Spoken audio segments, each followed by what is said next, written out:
seats tomorrow.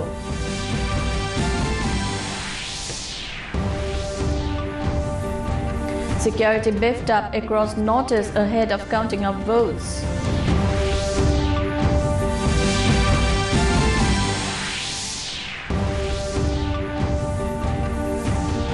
Indian Space Research Organisation successfully launches Earth Observation Satellite RISAT-2B.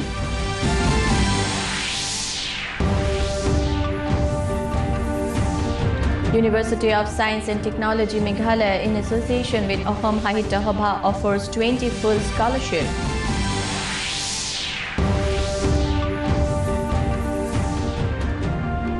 And 22 Indian women boxer, including MC Mary Kom, enter semi-finals of India Open International Boxing Tournament in Guwahati. Good evening and welcome to the Northeast News. This is Monjoy, and now the news in details. All arrangements have been put in place for counting of votes for Lok Sabha and 4 state assemblies of Andhra Pradesh, Orissa, Sikkim and Arunachal Pradesh tomorrow. The counting will begin at 8 p.m. and trends are likely to start coming in by afternoon, while results are expected by the evening. Counting of electronically transmitted postal ballot system ETP-BS and postal ballots will be taken up first. Counting personnel will randomly select 5 EVMs from each assembly segments for matching with VVPAT slips as directed by the Supreme Court. Elaborate security arrangements have been made to ensure smooth and hassle-free counting. There will be 3-tier security in place with the outer cordon beginning 100 meters away from the counting center. The month-long election saga to come to an end, as all eye is now on the election results scheduled to be declared on May 23. Security is tightened across the counting centers in Tripura. Heavy security has been deployed around counting centers in Umakanta Academy, where all the EVMs are locked following the polling held in 2 sets. According to Election Department, 40 counting halls would be set up in 17 locations across Tripura to count the votes of 2 parliamentary constituencies in the state. Around 520 teams will count the votes sealed in the EVMs. In all, 13 candidates, including a woman, are trying the electoral fortune in the Tripura West parliamentary constituency, while 10 candidates, including 2 women, are in the fray for the Tripura East Lok Sabha seat reserved for the tribals. In Manipur, all necessary arrangements have been made for counting of votes of the Lok Sabha election on May 23, said Returning Officer RO of Inner Manipur Parliamentary Constituency, Naurem Praveen, during a press meet held on Tuesday evening at his office at Lamphil DC Complex. Speaking to media persons, Praveen, who is also Imphal West District Commissioner and DEO, stated that the preparations are made with strict adherence to the guidelines of the Election Commission of India to prevent any room for manipulation. He asserted that 8 counting centers will be set up in the DC complex for the counting of votes. To ensure smooth conduct of the counting and to avoid any disturbances, 3 companies of Central Armed Police Forces, 2 teams of anti-terrorist squad and various quick reaction teams and mobile teams have been deployed. The regional news unit of Doordarshan Kendra Guwahati gearing up for live and extensive coverage of counting day tomorrow. Elaborate arrangements have been made by DDK Guwahati for providing authentic and latest results of Lok Sabha along with assembly elections of 4 states from morning 10 tomorrow.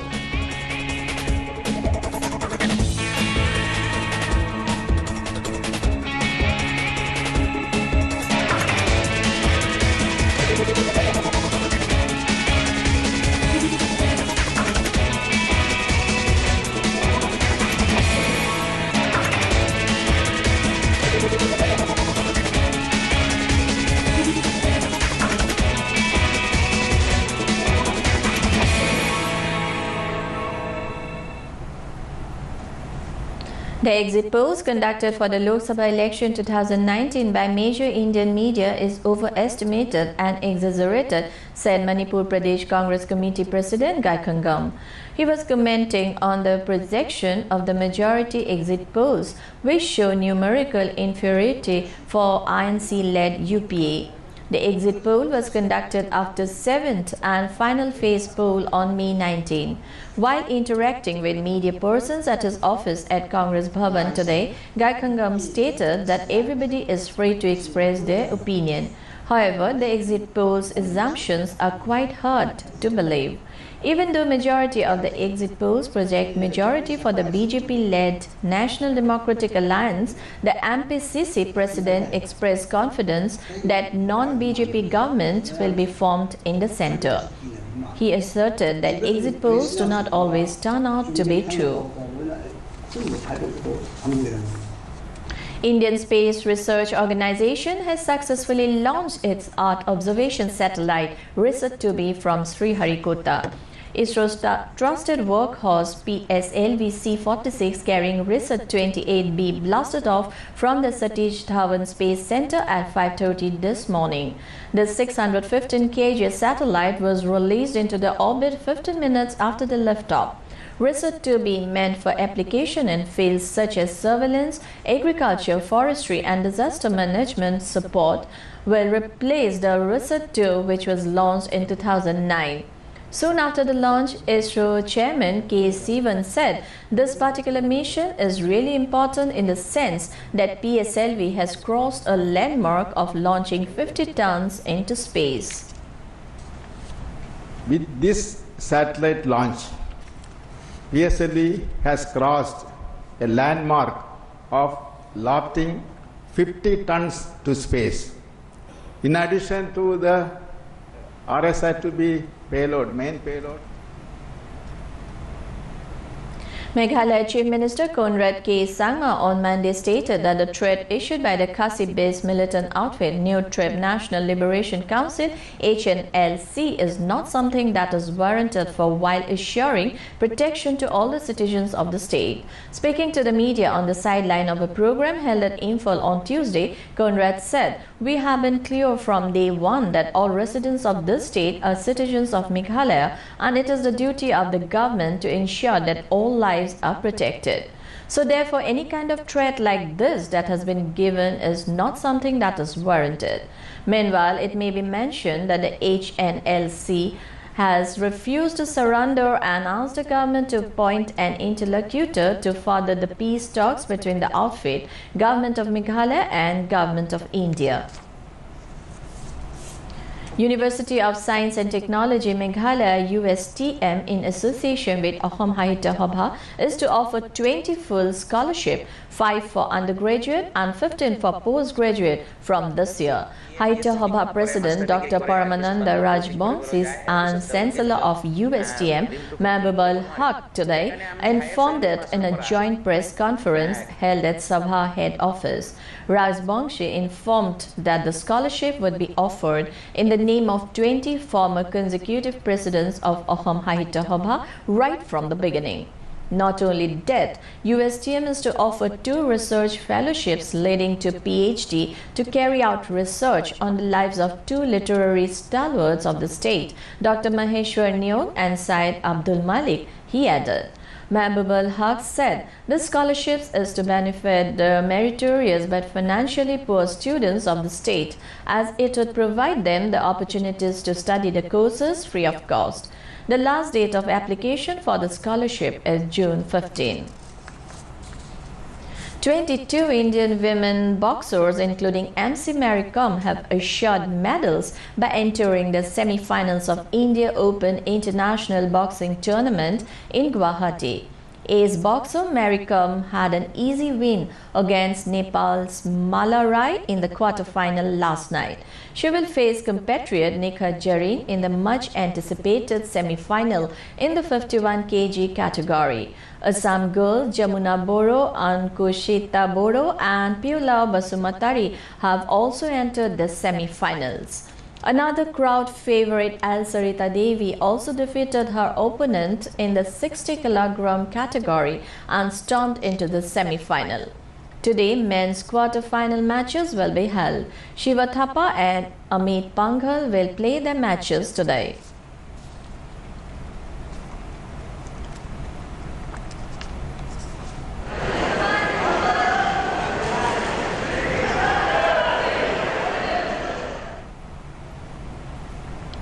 Assam Mountaineering Association, Assam Sports Climbing Association and Indian Institute of Entrepreneurship is going to organize an North-East Sports Climbing Competition for the second time in Guwahati from 25 and 26 at Indian Institute of Entrepreneurship IIE Campus, Lalmati. The competition will be held in memory of Bimal Chandra Goswami, who was one of the pioneers to promote sports climbing in northeastern region of India. This competition is being recognized by Indian Mountaineering Foundation, Naughty Zone, says Hemanta Rabha, project head of the IIE, during a press meet held at Guwahati Press Club today. The competition will be held in two types, late and spade. To take part in the competition, there is no entry fee, and the inaugural function of the competition will be held on May 25 and closing function will be held on May 26 at IIE campus. Apart from regular academic curriculum, the Sishu Niketan schools assimilate the tradition and Indian culture, said Education Minister Siddhartha Bhattacharya while addressing felicitation program organized by Shishu Shiksha Samiti, Assam, held at Srimanta Shankardev Kalakshetra in Guwahati on Wednesday. The first rank holder Megha Shri Bora of Shankardev Sishu Vidya Niketan of Lakhimpur in the HSLC examination this year. Three other students of Shankardev Sishu Vidya Niketan who have also secured 10th position by scoring 583 marks each were also felicitated during the program. Chairperson of SEBA, R.C. Jain, in his address said the program for the future of the new generation vocational training on various subjects like retail, tourism, horticulture and many more will help the students in employment. He also added that mother tongue needs to be given much attention so that the upcoming generation don't forget their history. Further adding, Jain said that from next year, SEBA will be introducing an elective subject, commerce, in standard 9th and 10th so that the students get needed knowledge beforehand to pursue the commerce stream for further studies. Shri Shri Janardhan Deva Goswami, Sattradikar of Kamalabari Shatra of Majuli, was also present during the felicitation program along with other eminent persons. Manipur State Government observed Anti-Terrorism Day at Imphal West on Tuesday. Addressing the gathering of state government officials, Minister of CAF and PD, Karam Shyam, while terming terrorism as a threat to society, said terrorists, especially suicide bombers, only have the intention to do bad to mankind and their main objective is to kill others. Recalling different terrorist attacks, he said, every human values one's own life, but terrorists are people who do not value their life, besides causing a threat to mankind. Tackling terrorism should not only be the responsibility of the government alone, but people should also be aware of different activities of the terrorists, he added.